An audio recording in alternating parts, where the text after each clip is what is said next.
Oh my motherfucking god. This is actually broken.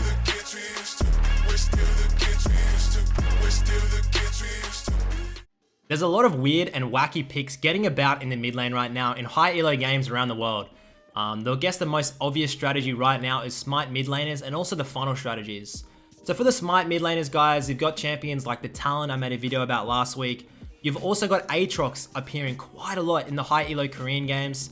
Also Echo mid with Smite. You've seen Bjergsen right here. His profile has been spamming it. I actually spectated a game the other day against, was actually today. The game was Bjergsen versus Jensen. Jensen playing Aatrox Smite mid. Bjerg on Echo with Smite mid. Like MVP Ian, just playing so many Aatrox mid Smite games, guys. It's going on everywhere, and I guess these strategies, I think they're good for a mid laner. Like, I don't think I can think of a time where there's more variance in strategies and picks. You can maybe duo with your jungler, abuse a funnel comp. You can play these Smite mid laners and just cheese out early game resources and snowball the game. So I definitely enjoy it for a mid laner right now for me. I haven't actually been playing that much of it. I've just been sticking to standard while everyone else is trying to figure out different things. But I definitely have versus strategy and been cheesed by it and been abused by it. And I just think to myself, this is absolutely broken in the right hands, in the right game. So today's gameplay is going to be of Aatrox mid with Smite. I'm going to be teaching you a couple of the early fundamentals and just showing you guys just how fun it is to play. So without further ado, let's get into the gameplay.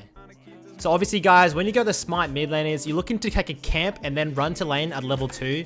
I think that Aatrox is the best clearer for this. His Q is just broken. Watch. Q, auto, Q. No, I think I didn't clear this that great. It could have been done a little bit better, but it's still really great. I get to lane without missing any XP, which is the most important bit.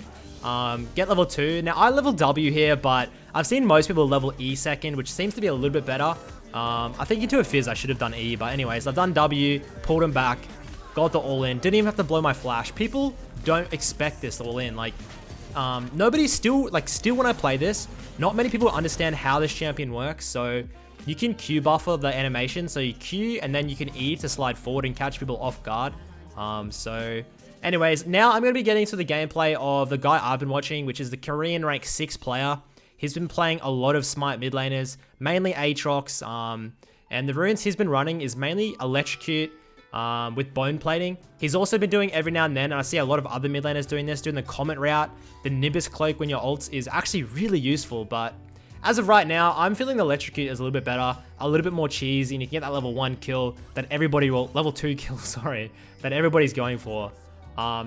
When you do go to Smite mid laners, like watch here, he's versing Think 9 or Knight 8, I think he's called the rank 1 Korean player.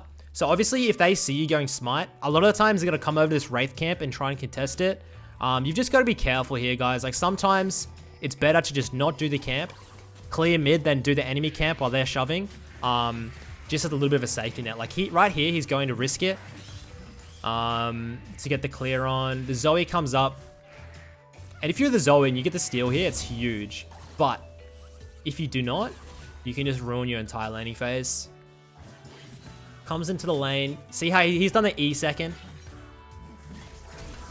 With that Electrocute proc. Like, what is that damage, guys? It's just disgusting how much damage this champion has at level 1 and 2. The Q is just like... I don't even know what... I don't even know. I think it's like the strongest ability in the game, to be honest. Like, the strongest just one ability in the game, to be fair. But yeah, you come into the mid lane, guys, and you're just always trying to set up a shove. And then you want to walk into the jungle and try and catch the enemy jungle, or even steal away their camps with the scuttle grab and stuff like that. I think Aatrox mid right now, probably it's banned about every 3rd game, almost every 2nd game. So you can't actually get that often, especially in the high elos. But I don't really know what's happening in the lower elos. But I've been trying to get my hands on it quite often because of how obnoxious it is, and not many people actually know the playstyle of just the all-in. The all-in's just disgusting. It's a clunky champion, but it's an easy champion. I think I picked it up in like, say, 2 or 3 games, and I thought I was playing it pretty efficiently. It's not like a Yasuo or a Riven or something. Like, the combos are pretty straightforward. You can see here, he's just continuously shoving, then looking for the enemy buffs and the enemy camps. He steals away the red buff here.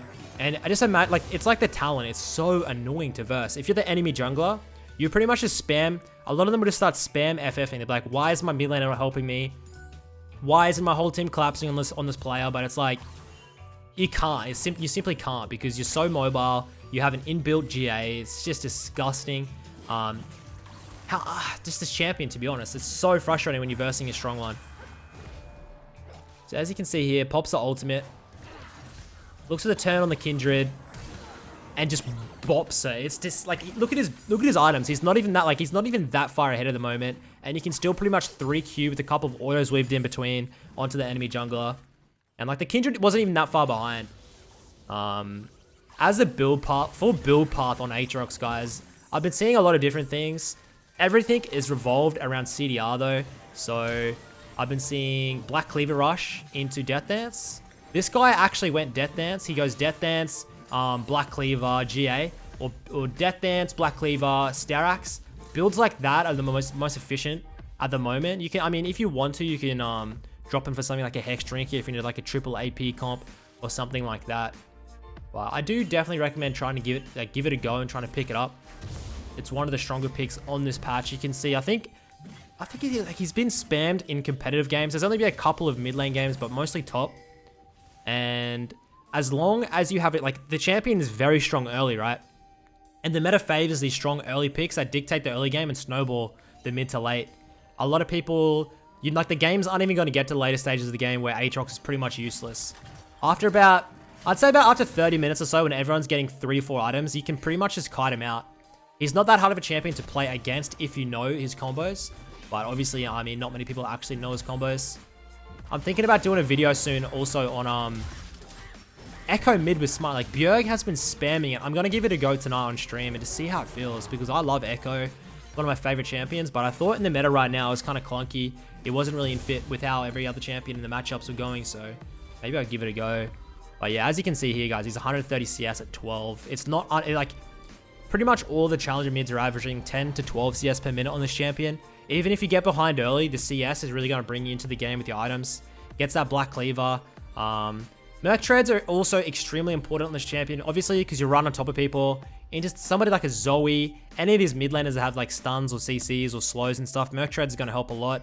Ninja Tabi, if you're into something like a Yasuo, if you're into something like a Zed, definitely will help. But other than that, guys, I mean, the build path's very standard. It's a really, really efficient build path, because if you can get that GA in a mid-game team fight, like third item, you all in, pop the GA, pop your ultimate, and it's like you literally have 2 lives, guys, and it's so annoying to deal with in the mid-game.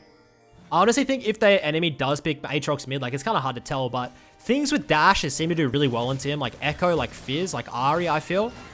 If you can dodge out like his initial Qs and his bursts, he has pretty much nothing. Like, all he has is an auto attack that gets empowered from his passive every now and then. It's not that strong of a champion without his Qs. So if you're looking to kind of counterplay it or play into it, just make sure you're dodging out his Qs. It's so important. And that W right there, you've just got to bail on it. He's going to bring you back. He's going to try and get that. He's going to try and set up a Q knock up on you. But yeah, the champion's really good. And the way you want to play it in the mid to late is split pushing.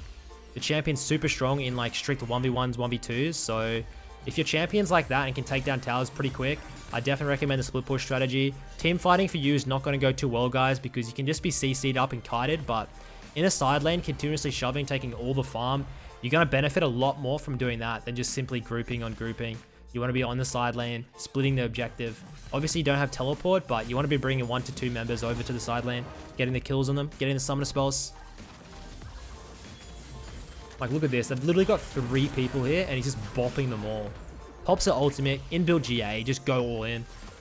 Tower dives are essential in this champion. Like, even in the mid lane, you can be tower diving. You've just got to kind of know where the jungler is, so if you do fall, he's not going to pick you up after you resurrect. Like, this game, I think this game was a 15 FF, to be honest. A lot of these Smite mid laners just snowball the game incredibly hard early. Like, he's 5-0. Even on the Talon mids with Smite, guys, the game snowballs out of their control. And once you are ahead and taking away the jungle, the game's over. The game's done. There's no way there's no way at all the enemy jungler or the mid lane is going to come back into the game after you've shut them down so far. So I hope you've enjoyed this video on Aatrox mid. I hope you give it a go, guys. And I guess I'll see you in the next video.